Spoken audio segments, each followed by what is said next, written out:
Power ಟಿವಿಯಲ್ಲಿ AIDS trap ನ mega follow bale ಸಿಕ್ಕಿದೆ. ಬೇಲ್ ಸಿಕ್ಕಿದ್ರೂ ಕೂಡ ಬಿಜೆಪಿ ಶಾಸಕ ಮುನಿರತ್ನ ನಾಯ್ಡುಗೆ ಸಂಕಷ್ಟ ತಪ್ಪಿಲ್ಲ. ಷರತ್ತುಬದ್ಧ ಜಾಮೀನನ್ನ ನೀಡಲಾಗಿದೆ, ಆದ್ರೂ ಕೂಡ ಸಂಕಷ್ಟ ತಪ್ಪಿಲ್ಲ. ರಿಲೀಸ್ ಆಗ್ತಾ ಇದ್ದಂತೆ ಲಾಕ್ ಮಾಡೋದಕ್ಕೆ ಈಗ ಪೊಲೀಸರು ಸಿದ್ಧತೆಗಳನ್ನ ನಡೆಸಿಕೊಂಡಿದ್ದಾರೆ. ನಿನ್ನೆನೆ ಕಾಯ್ತಾ ಇದ್ರು. ಅತ್ಯಾಚಾರ ಕೇಸ್ನಲ್ಲಿ ಇವತ್ತು ಮುನಿರತ್ನ ಬಂಧನ ಆಗುವಂತ ಸಾಧ್ಯತೆ ಇದೆ.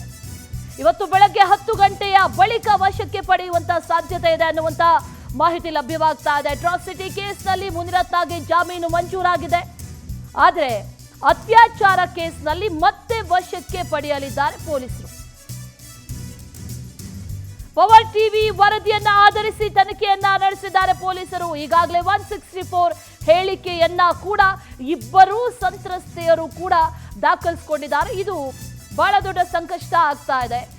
ಇವತ್ತು ಇನ್ನೇನು ರಿಲೀಸ್ ಆಗಬೇಕು, ಹೊರಗಡೆ ಬರಬೇಕು ಅಂತ ಕಾಯ್ತಾ ಇದ್ದಂತ ಮುನಿರತ್ನಗೆ ಈಗಾಗಲೇ ಪೊಲೀಸರು ನಿನ್ನೆ ರಿಲೀಸ್ ಆಗ್ತಾರೆ ಅನ್ನುವಂತ ಒಂದಷ್ಟು ಮಾಹಿತಿ ಇತ್ತು ಆರಂಭದಲ್ಲಿ. ಆಗ ಕಾಯ್ತಾ ಕೂತಿದ್ರು ಮುನಿರತ್ನ ಅವರನ್ನ ಮತ್ತೆ ವಶಕ್ಕೆ ಪಡಿಬೇಕು ಅನ್ನುವಂತ ನಿಟ್ಟಿನಲ್ಲಿ ಇವತ್ತು 10 ಗಂಟೆಗೆ ಹೊರಗಡೆ ಬರ್ತಾರೆ, ರಿಲೀಸ್ ಆಗ್ತಾರೆ ಅನ್ನುವಂತ ಮಾಹಿತಿ ಇದೆ.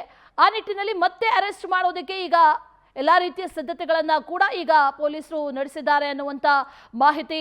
ಜಾಮೀನು ಸಿಕ್ಕಿದ್ರು ಕೂಡ ಶಾಸಕ ಮುನಿರತ್ನಗೆ ಈಗ ಈ ಕೇಸ್ ಇದೆಯಲ್ಲ, 3ನೇ ಕೇಸ್, ಒಂದು ಕೊಲೆ ಬೆದರಿಕೆ ಕೇಸ್, ಮತ್ತೊಂದು ಈಗಾಗಲೇ ದಾಖಲಾಗಿರುವಂತಹ ಅಟ್ರಾಸಿಟಿ ಕೇಸ್, 3ನೇ ಕೇಸ್ ಅತ್ಯಾಚಾರದ ಕೇಸ್. ಈ ಕೇಸ್ ಕುಣಿಕೆ ಬಹಳ ಬಿಗಿ ಆಗ್ತಾ ಇದೆ. ಬಿಡುಗಡೆ ಬೆನ್ನಲ್ಲೇ ವಶಕ್ಕೆ ಪಡೆಯೋದಕ್ಕೆ ಪೊಲೀಸರು ತಯಾರಿಯನ್ನ ಮಾಡ್ತಾ ಇದ್ದಾರೆ. ಮತ್ತಷ್ಟು ಡೀಟೇಲ್ಸ್ ಅನ್ನ ನೀಡ್ತಾರೆ ನಮ್ಮ ಪ್ರತಿನಿಧಿ ವೆಂಕಟೇಶ್, ನೇರ ಸಂಪರ್ಕದಲ್ಲಿ ಜಾಯಿನ್ ಆಗ್ತಾ ಇದ್ದಾರೆ. ವೆಂಕಟೇಶ್, ಈ 3ನೇ ಕೇಸ್ ಬಹಳ ಸ್ಟ್ರಾಂಗ್ ಆಗಿದೆ, ಎಲ್ಲ ಎವಿಡೆನ್ಸ್ಗಳು ಕೂಡ ಇದೆ, ಪೊಲೀಸರು ಕೂಡ ತಯಾರಿಯನ್ನ ಮಾಡ್ತಾ ಇದ್ದಾರೆ. ಈ ಕ್ಷಣದ ಅಪ್ಡೇಟ್ಸ್ ಅನ್ನ ಕೊಡೋದಾದ್ರೆ ವೆಂಕಟೇಶ್. ಅಶ್ವಿನಿ, ಈಗಾಗಲೇ ಕಗ್ಲಿಪುರ ಪೊಲೀಸ್ ಠಾಣೆಯಲ್ಲಿ ದಾಖಲಾಗಿರುವಂತಹ ಅತ್ಯಾಚಾರ ಪ್ರಕರಣಕ್ಕೆ ಸಂಬಂಧಪಟ್ಟಂತೆ ಪೊಲೀಸರು ಮುನಿರತ್ನ ಅವರನ್ನು ವಶಕ್ಕೆ ಪಡೆಯೋದಕ್ಕೆ ಈಗ ಸಕಲ ಸಿದ್ಧತೆಯನ್ನು ಮಾಡ್ಕೊಂಡಿರುವಂಥದ್ದು. ನಿನ್ನೆ ಏನು ಒಂದು ಅಟ್ರಾಸಿಟಿ ಕೇಸ್ನಲ್ಲಿ ಬೇಲ್ ಸಿಕ್ಕಿತ್ತು, ಆ ಬೇಲ್ ಸಿಕ್ಕಿದ್ರು ಕೂಡ ಆ ಕಾಪಿ ಇನ್ನೂ ಕೂಡ ಜೈಲು ಅಧಿಕಾರಿಗಳ ಕೈ ಸೇರಲಿಲ್ಲ. ಈ ಹಿನ್ನೆಲೆಯಲ್ಲಿ ಅವರಿಗೆ ಬಿಡುಗಡೆಯ ಭಾಗ್ಯ ಕೂಡ ಲಭಿಸಲಿಲ್ಲ. ಸೊ ಇವತ್ತು ಅವರಿಗೆ ಬೇಲ್ ಸಿಕ್ಕಿರುವಂಥ, ನಿನ್ನೆ ಬೇಲ್ ಸಿಕ್ಕಿದೆ, ಇವತ್ತು ಹೊರಗಡೆ ಬರ್ತಾರೆ. ಹೊರಗಡೆ ಬರ್ತಿದ್ದಂಗೆ ಕಗ್ಲಿಪುರ ಪೊಲೀಸರು ಕೂಡ ಅತ್ಯಾಚಾರ ಪ್ರಕರಣದಲ್ಲಿ ಶಾಸಕ ಮುನಿರತ್ನ ಅವರನ್ನು ಕೂಡ ವಶಕ್ಕೆ ಪಡೆಯುವ ಕೆಲಸವನ್ನು ಮಾಡ್ತಾರೆ. ಯಾಕಂತ ಹೇಳಿದ್ರೆ ಮಹಿಳೆ ಮಾಡಿರುವಂತಹ ಒಂದು ಆರೋಪ ಏನಿದೆ ಅಷ್ಟು ಗಂಭೀರವಾಗಿರುವಂತಹದ್ದು. ಸೊ 7 ಜನರ ವಿರುದ್ಧ ಈ ಪ್ರಕರಣದಲ್ಲಿ FIR ಕೂಡ ದಾಖಲಾಗಿದೆ. ಇನ್ನೇನು ಅವರನ್ನು ವಶಕ್ಕೆ ಪಡೆದ ನಂತರ ವಿಚಾರಣೆ ಕೂಡ ಮಾಡುವಂಥದ್ದು. ಸೊ ಈಗಾಗಲೇ ಪ್ರಕರಣಕ್ಕೆ ಸಂಬಂಧಪಟ್ಟಂತೆ ಏನು ಅಟ್ರಾಸಿಟಿ ಕೇಸ್ ಆಗಿತ್ತು ಅದರ ಒಂದು ಬೆನ್ನಲ್ಲೇ ಕೂಡ 2 ದಿನಗಳ ಕಾಲ ಅವರಿಗೆ ಜೈಲನ್ನು ಕೂಡ ವಿಧಿಸಿದ್ರು. ನಿನ್ನೆ ಜನಪ್ರತಿನಿಧಿಗಳ ವಿಶೇಷ ನ್ಯಾಯಾಲಯದಿಂದ ಗಜಾನನ ಭಟ್ ಅವರು ಕೂಡ ಒಂದು ಶ್ಯೂರಿಟಿಯನ್ನು ಪಡೆದು 2 ಲಕ್ಷ ರೂಪಾಯಿ ಶ್ಯೂರಿಟಿ ಹಾಗೂ ಇಬ್ಬರ ಒಂದು ಶ್ಯೂರಿಟಿ ಜೊತೆಗೆ ಅವರಿಗೆ ಜಾಮೀನನ್ನು ಕೂಡ ಮಂಜೂರು ಮಾಡಿದ್ರು. ಇವತ್ತು ಆ ಜಾಮೀನಿನ ಆದೇಶ ಪ್ರತಿ ಕೂಡ ಜೈಲಧಿಕಾರಿಗಳು ಸೇರ್ತಿದ್ದಂಗೆ ಅವ್ರನ್ನ ಸುಮಾರು 10 ಗಂಟೆ ನಂತರ ಬಿಡುಗಡೆ ಮಾಡುವ ಸಾಧ್ಯತೆ ಇರುವಂಥದ್ದು. ಸೊ ಅವರು ಬಿಡುಗಡೆಯಾಗಿ ಹೊರಗಡೆ ಬರ್ತಿದ್ದಂಗೆ ಕಗ್ಲಿಪುರ ಪೊಲೀಸರು ಕೂಡ ಅವ್ರನ್ನ ವಶಕ್ಕೆ ಪಡಿತಾರೆ.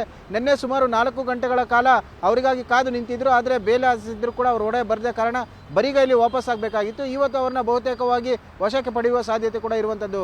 ಅಶ್ವಿನಿ. ವೆಂಕಟೇಶ್, ಹಾಗೆ ಸಂಪರ್ಕದಲ್ಲಿ ಮತ್ತೊಂದು ಅಪ್ಡೇಟ್ ಕೂಡ ಲಭ್ಯ ಆಗ್ತಾ ಇದೆ. ಶಾಸಕ ಮುನಿರತ್ನ ನಾಯ್ಡು ವಿರುದ್ಧ ಅತ್ಯಾಚಾರ ಪ್ರಕರಣಕ್ಕೆ ಸಂಬಂಧಪಟ್ಟಂತೆ ಕೃತ್ಯ ನಡೆದಿದೆ ಅಂತ ಹೇಳಲಾಗ್ತಾ ಇರುವಂತ ಸ್ಥಳದಲ್ಲೂ ಕೂಡ ಮಹಜರನ್ನ ನಡೆಸಿದ್ದಾರೆ ಪೊಲೀಸರು. ನಿನ್ನೆ ಸ್ಪಾಟ್ ಮಹಜರು ನಡೆಸಿದ್ದಾರೆ ಪೊಲೀಸರು. ಗೋದಾಮಿಗೆ ಸಂತ್ರಸ್ತೆಯನ್ನ ಕರೆದೊಯ್ದು ಪಂಚನಾಮೆಯನ್ನ ನಡೆಸಿದ್ದಾರೆ. ಮತ್ತಿಕೆರೆ ಸಮೀಪದ JP ಪಾರ್ಕ್ ಬಳಿ ಇರುವಂತಹ ಗೋದಾಮು, ಕಗ್ಲಿಪುರ ಠಾಣೆಯಲ್ಲಿ ದೂರನ್ನ ದಾಖಲಿಸಿದ್ರು ಸಂತ್ರಸ್ತೆ. ದೂರಿನಲ್ಲಿ ಈ ಸ್ಥಳವನ್ನ ಉಲ್ಲೇಖ ಮಾಡಲಾಗಿತ್ತು. JP ಪಾರ್ಕ್ನ ಆಪೋಸಿಟ್ ಇರುವಂತಹ ಗೋಡೌನ್, ಅಲ್ಲಿ ನಿರಂತರವಾಗಿ ಅತ್ಯಾಚಾರವನ್ನ ಮಾಡಿದ್ರು ಅನ್ನುವಂಥದ್ದನ್ನ ಮಹಿಳೆ ಸಂತ್ರಸ್ತೆ ದೂರಿನಲ್ಲಿ ದಾಖಲಿಸಿದ್ರು. ಆ ನಿಟ್ಟಿನಲ್ಲಿ ಸ್ಪಾಟ್ ಮಹಜರು ಮಾಡೋದಕ್ಕೂ ಕೂಡ ಹೀಗಾಗಿ ಸಾಕಷ್ಟು ಹೊತ್ತು ಕಾಯಬೇಕಾಯಿತು ಪೊಲೀಸರು. ಆನಂತರ ವೇಗವನ್ನ ಒಡೆದು ಒಳಗಡೆ ಹೋಗಿ ಸ್ಪಾಟ್ ಮಹಜರನ್ನ ಕೂಡ ನಡೆಸಿದ್ದಾರೆ ಅನ್ನುವಂಥ ಮಾಹಿತಿ ಕೂಡ ಈಗ ಲಭ್ಯ ಆಗ್ತಾ ಇರೋದು. ಸ್ಪಾಟ್ ಮಹಜರ್ ಮಾಡಿರುವಂತಹ ದೃಶ್ಯಗಳನ್ನ ಕೂಡ ಗಮನಿಸ್ತಾ ಇದ್ದೀವಿ. 164 ಸ್ಟೇಟ್ಮೆಂಟ್ ಅನ್ನ ತಗೊಂಡ್ರು. ಸ್ಟೇಟ್ಮೆಂಟ್ ತಗೊಂಡ ನಂತರದಲ್ಲಿ ಸ್ಪಾಟ್ ಮಹಜರು ಕೂಡ ನಡೆಸಿದ್ದಾರೆ. ಅಲ್ಲಿ ಕೀಯನ್ನು ಮೊದಲು ಇರಲಿಲ್ಲ, ಆನಂತರ ಕೀಯನ್ನ ಓಪನ್ ಮಾಡಿಸಿ ಸ್ಪಾಟ್ ಮಹಜರನ್ನ ಕೂಡ ಪೊಲೀಸರು ನಿನ್ನೆ ನಡೆಸಿದ್ರು.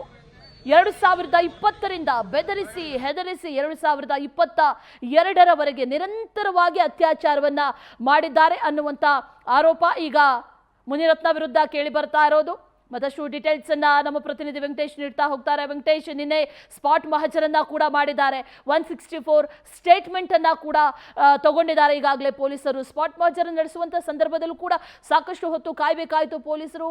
ಜೊತೆಗೆ ಸಾಕಷ್ಟು ವಿಚಾರಗಳು ಕೂಡ ಈ ಜಾಗದ ಬಗ್ಗೆ ಉಲ್ಲೇಖ ಆಗಿದೆ ದೂರಿನಲ್ಲೂ ಕೂಡ. ಡೀಟೇಲ್ಸ್ ಅನ್ನು ಕೊಡೋದಾದ್ರೆ ವೆಂಕಟೇಶ್. ಹೌದು ಅಶ್ವಿನಿ, ಏನಂತ ಹೇಳಿದ್ರೆ ಏನು ಸಂತ್ರಸ್ತ ಮಹಿಳೆ ನೀಡಿರುವಂತಹ ದೂರಿನ ಆಧಾರದ ಮೇಲೆ ಯಾವ ಒಂದು ಪ್ಲೇಸ್ನಲ್ಲಿ ಆತ ನನ್ನನ್ನು ಕರೆದು ಅತ್ಯಾಚಾರವನ್ನು ಮಾಡಿದ್ದ ಅಂತ ಹೇಳಿ ಕೂಡ ಮೆನ್ಷನ್ ಮಾಡಿದ್ರು. ಆ ಹಿನ್ನೆಲೆಯಲ್ಲಿ ಪೊಲೀಸರು ಕೂಡ ನಿನ್ನೆ ಸ್ಪಾಟ್ ಮಹಜರ್ ಮಾಡುವಂಥ ಕೆಲಸವನ್ನು ಕೂಡ ಮಾಡಿದ್ರು. JP ಪಾರ್ಕ್ ಬಳಿ ಇರುವಂತಹ ಒಂದು ಗೋದಾಮಿಗೆ ಸಂತ್ರಸ್ತ ಮಹಿಳೆಯನ್ನು ಕರ್ಕೊಂಡು ಬಂದಿದ್ರು. ಬಂದಂಥ ಸುಮಾರು 1 ಗಂಟೆಗೆ ಬಂದರೂ ಕೂಡ ಆ ಗೋದಾಮಿನ ಲಾಕ್ ಆಗಿತ್ತು. ಹಾಗಾಗಿ ಆ ವಾರಸುದಾರರು ಯಾರೂ ಇಲ್ಲದೆ ಇದ್ದ ಕಾರಣ ಕೂಡ ಪೊಲೀಸರು ತುಂಬ ಹೊತ್ತು ಕಾಯಬೇಕಾಯಿತು. ತದನಂತರ ನ್ಯಾಯಾಧೀಶರ ಒಂದು ಅನುಮತಿಯನ್ನು ಪಡೆದು ಬಂದು ಆದಂತರ ಶಟರನ್ನು ಓಪನ್ ಮಾಡಿದ್ರು. ಆ ಹಿನ್ನೆಲೆ ಆದರೆ ಹಿಂದೆ ಕೂಡ ಏನು ಸಂತ್ರಸ್ತ ಮಹಿಳೆಯನ್ನು ನ್ಯಾಯಾಧೀಶರ ಮುಂದೆ ಕರ್ಕೊಂಡೋಗಿ 164 ಅಡಿಯಲ್ಲಿ ಹೇಳಿಕೆಗಳನ್ನು ಕೂಡ ದಾಖಲಿಸಿಕೊಂಡ್ರು. ಅಂದರೆ ತನಗೆ ಯಾವ ರೀತಿಯಾಗಿ ಪರಿಚಯ ಆದ ನಂತರ ತನ್ನ ಮೇಲೆ ಯಾವ ರೀತಿಯಾಗಿ ಅತ್ಯಾಚಾರವನ್ನು ಎಸಗಿ ನನ್ನನ್ನು ಯಾವ ರೀತಿಯಾಗಿ ಬ್ಲಾಕ್ ಮೇಲ್ ಮಾಡಿ ಬಳಸ್ಕೊಂಡ್ರು, ಬೇರೆಯವರನ್ನು ಕೂಡ ಹನಿ ಟ್ರಾಪ್ಗೆ ಬಳಸ್ಕೊಂಡಿದ್ದ ರೀತಿ ಏನಿದೆ ಈ ಎಲ್ಲ ಘಟನೆಗೆ ಸಂಬಂಧಪಟ್ಟಂತೆ 164 ಅಡಿಯಲ್ಲಿ ನ್ಯಾಯಾಧೀಶರ ಮುಂದೆ ಹೇಳಿಕೆಗಳನ್ನು ಕೂಡ ದಾಖಲಿಸಿರುವಂಥದ್ದು. ತದನಂತರ ಬಂದು ಏನು ಈ ಒಂದು ಗೋಡನ್ನ ಶಟರ್ ಓಪನ್ ಮಾಡಿ ಒಳಗಡೆ ಹೋದು ಪೊಲೀಸರು ಕೂಡ ಸ್ಪಾಟ್ ಮಹಜರ್ ಮಾಡಿರುವಂಥದ್ದು. ಅಲ್ಲಿ ಕೂಡ ಮಹಿಳೆ ಕೊಟ್ಟಂಥ ಹೇಳಿಕೆಗಳನ್ನು ದಾಖಲೆಗಳ ರೂಪದಲ್ಲಿ ದಾಖಲಿಸಿಕೊಂಡಿದ್ದಾರೆ, ವಿಡಿಯೋವನ್ನು ಮಾಡ್ಕೊಂಡಿರುವಂಥದ್ದು. ಸೊ ಈ ಎಲ್ಲ ದಾಖಲೆಗಳನ್ನು ಕೂಡ ಈಗಾಗಲೇ ಏನು ತನಿಖೆಯ ಸಂದರ್ಭದಲ್ಲಿ ಅವಶ್ಯಕತೆ ಇರೋದ್ರಿಂದಾಗಿ ಎಲ್ಲವನ್ನು ಕೂಡ ಉಲ್ಲೇಖ ಮಾಡಿದ್ದಾರೆ. ಸೊ ಈಗ ಮಹಿಳೆ ಕೊಟ್ಟಂತಹ ಆಧಾರದ ಮೇಲೆ ಏನೋ ಒಂದು ಗೋಡನ್ ಇತ್ತು, ಆ ಗೋಡನ್ನ 2ನೇ ಫ್ಲೋರ್ಗೆ ಕರ್ಕೊಂಡು ಹೋಗಿದ್ರು. ಸೊ ಆ ಸಂದರ್ಭದಲ್ಲಿ ಅಲ್ಲೇ ಇದ್ದಂತಹ ಒಂದು ಶಾಸಕರ ಆಪ್ತ ಏನಿದ್ದಾನೆ ಆ ಸುಧಾಕರ್ ಅಂತ ಆತ ಕೂಡ ಅಲ್ಲೇ ಇದ್ದರು. ಆತನನ್ನು ಕೂಡ ಕೈ ಸನ್ನೆ ಮೂಲಕ ಹೊರಗಡೆ ಹೋಗುವಂಥ ಸೂಚನೆಯನ್ನು ಕೊಟ್ಟರು. ಅದಾದ ನಂತರ ನಿನ್ನನ್ನು ನೋಡಿದ್ರೆ ಮೈ ಜುಮ್ ಎನ್ನುತ್ತದೆ ಎನ್ನುವಂಥ ಮಾತುಗಳನ್ನಾಡಿ ನನ್ನನ್ನು ಪ್ರಚೋದನೆ ಮಾಡಿ ಲೈಂಗಿಕ ಕ್ರಿಯೆಗೆ ಬಳಸ್ಕೊಂಡ್ರು ಅಂತ ಹೇಳಿ ಕೂಡ ಮಹಿಳೆ ದೂರಿನಲ್ಲಿ ಉಲ್ಲೇಖ ಮಾಡಿರುವಂಥದ್ದು. ಈಗ ಸ್ಪಾಟ್ ಮಹಜರ್ ಮಾಡಿ ಆ ಗೋಡನ್ಗೆ ಸೀಲನ್ನು ಹಾಕಿದ್ದಾರೆ, ಅಂದರೆ ಯಾರು ಕೂಡ ಒಳ ಪ್ರವೇಶ ಮಾಡಬಾರ್ದು ಅಂತ ಹೇಳಿ. ಸೊ ಈಗ ಯಾಕಂತ ಹೇಳಿದ್ರೆ ಈಗಾಗಲೇ ಏನು ಜಾಮೀನನ್ನು ಪಡೆದು ಹೊರಗಡೆ ಬರ್ತಾ ಇರುವಂತಹ ಶಾಸಕರು ಸಾಕ್ಷಿ ನಾಶ ಮಾಡುವಂಥ ಕೆಲಸವೂ ಕೂಡ ಆಗಬಹುದು ಅಂತ ಹೇಳಿ. ಸೊ ಆ ಗೋಡನ್ನಲ್ಲಿ ಕೂಡ ಸಾಕಷ್ಟು CC ಕ್ಯಾಮ್ರಾಗಳನ್ನು ಅಳವಡಿಸಿದ್ರು. ಅಲ್ಲೇ ಇದ್ದಂತಹ CC ಕ್ಯಾಮ್ರಾಗಳು ಎಲ್ಲ ದೃಶ್ಯಗಳು ರೆಕಾರ್ಡ್ ಆಗಿದ್ದು ಅದನ್ನು ಬಳಸಿಕೊಂಡು ನನ್ನನ್ನು ಬ್ಲಾಕ್ ಮೇಲ್ ಮಾಡುವಂಥ ಕೆಲಸವನ್ನು ಮಾಡಿದ್ರು. ಜೊತೆಗೆ ಅಲ್ಲಿದ್ದಂಥ ವಿಡಿಯೋಗಳನ್ನು ಕೂಡ ನಿನ್ನ ಒಂದು ವಿಡಿಯೋಗಳೇನಿದೆ ಅದನ್ನು ಎಡಿಟ್ ಮಾಡಿ ನಿನಗೆ ನಿನ್ನ ಗಂಡನಿಗೆ ಮತ್ತು ಕುಟುಂಬಕ್ಕೆ ಕಳಿಸ್ತೇನೆ ಅಂತ ಹೇಳಿ ಕೂಡ ಹೆದರಿಸಿದ ನಂತರ ನನ್ನಿಂದ ಈ ಎಲ್ಲ ಕೃತ್ಯಗಳನ್ನು ಮಾಡಿದ್ರು ಅಂತ ಹೇಳಿ ಕೂಡ ಮಹಿಳೆ ಎಳೆಯಾಗಿ ಬಿಚ್ಚಿಟ್ಟಿರುವಂಥದ್ದು. ಈಗ ಅತ್ಯಾಚಾರಕ್ಕೆ ಸಂಬಂಧಪಟ್ಟಂತೆ ಅವರನ್ನು ವಶಕ್ಕೆ ಪಡೆಯುವ ಸಾಧ್ಯತೆ ಕೂಡ ಇರುವಂಥದ್ದು Ashwini. Okay Venkatesh, thank you ಡೀಟೇಲ್ಸ್ಗೆ.